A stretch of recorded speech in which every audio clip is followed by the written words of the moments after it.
औज़ुबिल्लाहिमिनश्शैतानिर्रजीम बिस्मिल्लाहिर्रहमानिर्रहीम। पटवारी बैठक पर सनख़ातदार मलिक अब्दुल सबूर वह सिलसिला कल्याम शरीफ तो उसने अगली किस किनी के हाज़िर खिदमत है।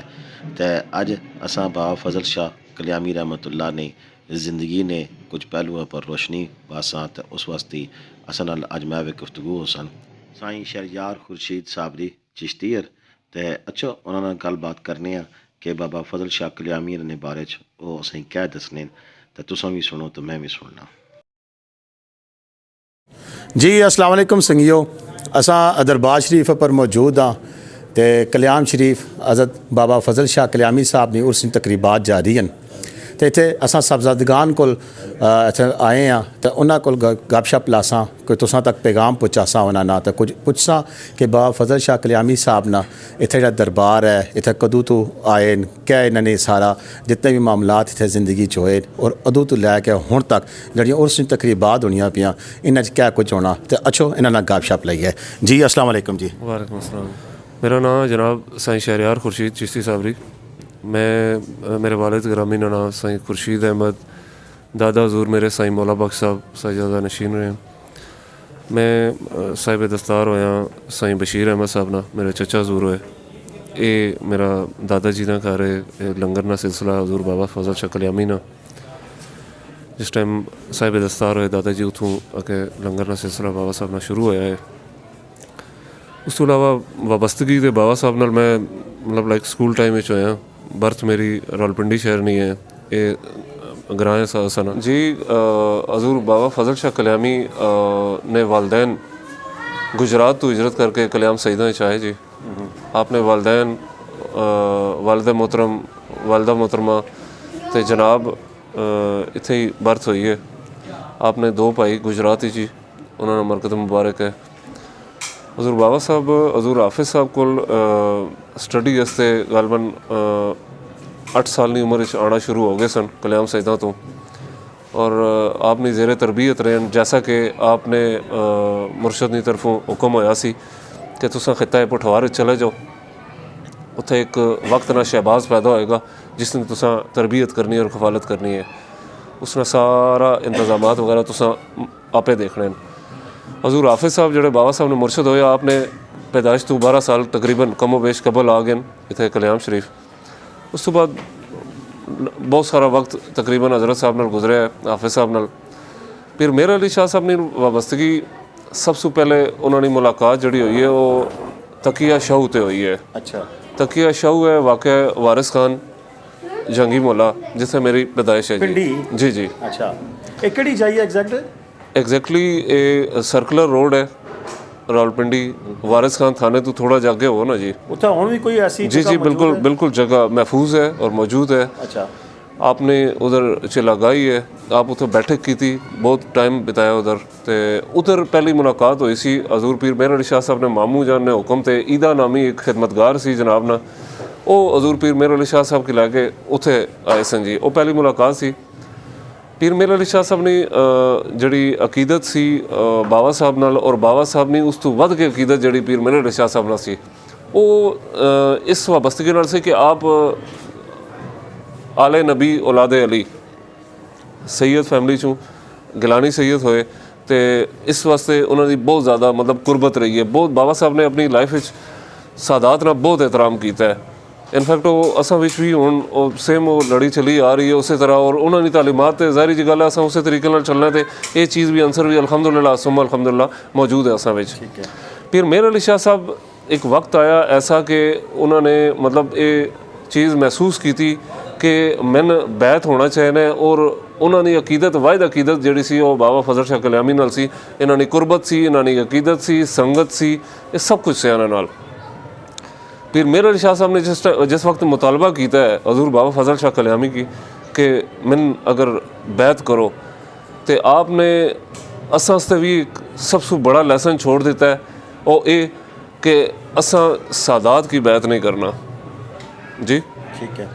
और दूसरी वो एले नज़र सन उन्होंने की पता से अजकल ने वक्त असा कहना कि जिथे नहीं मिट्टी सी ना उत्थे ही जाके पहुँचनी है। ठीक है। और फिर मेहर अली शाह साहब की उस टाइम बाबा साहब माशाल्लाह मालिक ने मंजूर नज़र, सरकार ने मंजूर नज़र होए, सानिया साबिर होए, सानिया वैस करनी होए, इतनी सिफातियाँ बाबा फजल शाह कल्यामी कि आप इस तरह मंजूर नज़र हो के ते आपने जो देखा वो पाया ये कि पीर मेहर अली शाह साहब ने क्या शाह जी तुसा ना हिस्सा मेरे को नहीं है, तुसा सियाल शरीफ चले जाओ। ठीक है। जिससे पीर मेहर अली शाह साहब ने अर्ज़ की थी कि बाबा साहब मैं अगर सियाल शरीफ चला जाऊँ उधर मेरी पछाड़ना नहीं है कोई, ते पीर जी तुसा उधर चले जाओ, तुसा आपे पछाणे गए सो। ये सिलसिला होया सा जड़ा पीर मेहर अली शाह साहब की बाबा साहब ने सियाल शरीफ हस्ते भेजा सा। आपने जिस टाइम पर्दे ना वक्त आया सा, बाबा साहब ने ज़ाहरी नमाज नहीं रही सी, आपने नमाज असा नहीं तो वो नज़र नहीं है, असा वो कोई गल नज़र हस्ती होवे तो वो देखा कि बाबा साहब ने जिस तरह पीर नसीर साहब ने वाक़या बयान किया सा हज़रत पीर पठान सरकार ना कि जदों पाकपतन शरीफ सब बंदी कराई गई, जोर टाइम भी नहीं, असर टाइम भी नहीं, मगरब टाइम जिस टाइम पीर पठान सरकार ने सख्ती की थी तो उन्होंने दाएं तरफ भी सलामते बाबा साहब नज़र आए तो बाएं तरफ भी सलामते बाबा साहब नज़र आए। उन्होंने नमाज ऐसी सी, इनफैक्ट उन्होंने नमाज मदीना शरीफ मक्का शरीफ उन्होंने नमाज होनी सी। असा तो वो अख नहीं रख सकने कि जड़ी असी वो बयान कर दी, असा कोल अल्फाज नहीं हैं कि उन्होंने जड़ी मतलब वाबस्तगी अकीदत और मतलब उन्होंने जड़ा रुतबा सिया। क्योंकि अगर शाह सुलेमान तौसवी ने अल्फाज से जाया जाए तो उन्होंने क्या सिया कि वक्त ना शाहबाज हो सी, ये वक्त ना शाहबाज है, शाहबाज है मकां, ये बाबा साहब ने लकब मिला हुआ है शाह सुलेमान तौसवी अल्लाह रहमत करो। तो जिस टाइम आपने ज़ाहरी नमाज नहीं सी तो इधर मकामी लोगों ने बहुत ज़्यादा मतलब वावेला किया, बहुत सारे कोई कहना से असा इतनी किताबां असा कोल फतवे नहीं आ, तो असा खचरों पर फतवे नहीं किताबां लद के अणसा असा सारे की रोक सा, कोई देख सा कि कौन नमाज जनाजा पढ़ा सी कि क्या है कि नहीं है। उस पर जो बैठक हुई ना पीर मेहर अली शाह साहब ने हजूर बाबा साहब नाल, बाबा साहब ने उन्होंने दरख्वास्त की थी पीर मेहर अली शाह साहब की, शाह जी ये लोग मेरे हाल तो वाकफ़ नहीं है, तुसें मेहरबानी करो आज ये गल याद रखियो मेरी कि मेरा नमाज जनाजा तुसें बनाना है। वक्त आ गया, पीर मेहर अली शाह साहब आराम फरमा रहे हैं, बाबा साहब हजूर आपने ख्वाब आने तो कहने कि शाह जी मैं फौत हो गया और तुसें सुते हुए हो। हजरत पीर मेहर अली शाह साहब बड़े घबरा के उठे, अपनी सवारी कड्ढी, अपना घोड़ा कढ़िया तो स्टेशन पर पहुँचे, गड्डी जा चुकी सी, घोड़ा स्टेशन पर पहुँचन गड्डी जा चुकी सी। आपने दूसरी बारी दोबारा निकलन तो उधरों निकलन तो पिंडी स्टेशन पर आ गए, पिंडी स्टेशन तो गड्डी ते बैठे कल्याम स्टेशन पर उतरते हैं जैसे तो थोड़ा जिहा टुर के यह बांट वाला रस्ता जोड़ा पुराना रस्ता है, थोड़ा जिहा अगे आंदे तो देखा हजूर बाबा साहब अगे इस्तकबाल वास्ते खड़े हुए हैं। इस दो रवायत मैं तो बहुत क्रिस्टल क्लीयर करा। एक ये रवायत है कि हजूर बाबा साहब ने कोई शक नहीं है एहतराम इस हिसाब नाल कीता है कि उन्होंने मतलब फना हो के भी ना तो आले रसूल ना एहतराम करके दस देता है और दस देता है कि भाई एहतराम उन्हें किस कदर किया है। पीर जी ये किस तरह हो सकना है कि आले रसूल मेरे घर आए और मैं इस्तकबाल हस्ते ना आगे खड़ा हुआ, ये सब तो पहली गल सी।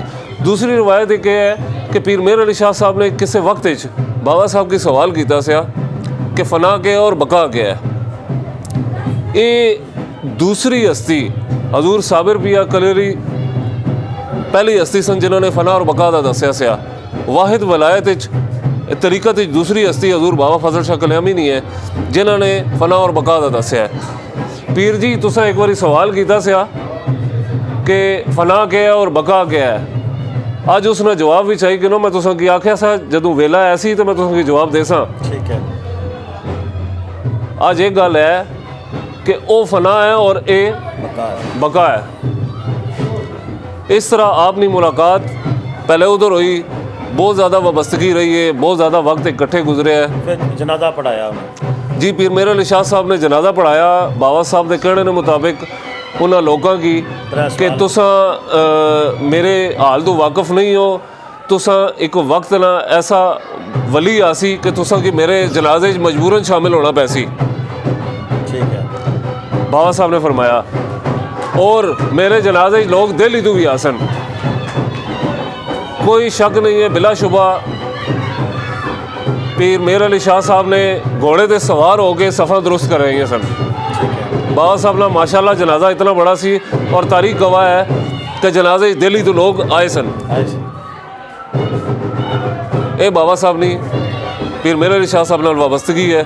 जी बिल्कुल जी संगियो तुसा सुनने पे हो किबला साईं साहब ने पीर फजल शाह कल्याणी साहब ने हवाले नाल जड़ियां गल्लां तुसा किताबां पढ़ियां हो सन या तक सुनिया हो सन अज वो क्लीयर क्रिस्टल जनाब इत्थे आईयां ते इन्हां ने बड़े भाई भी इत्थे मौजूद हैं ते असां इन्हां दा भी शुक्रिया अदा करने कि इत्थे मौजूद रहे असां इस गुफ्तगू ते असां कोल वक्त घट्ट है ते इंशाअल्लाह उर्स शरीफ तो बाद एक दिन में स्पेशल तशरीफ लियासां ते जनाब ने जरूर रब्ता करसां। जी। माड़ी रिहायश भी पिंडी है चंच बाटा ते मैं जरूर आसां ते तुसा की उत्थे अपनी नाल खड़ना पैसी वारस जी बिस्मिल्लाह मैं ज़रूर लैके जा सा हाँ, तो उत्थे उधर जरूर असां हाज़री कर सा जी। उत्थे जनाब असां उत्थे नहीं बुकिंग सकते तो हुण इतना ही ज़्यादा इंसान अल्लाह सुनने वाला।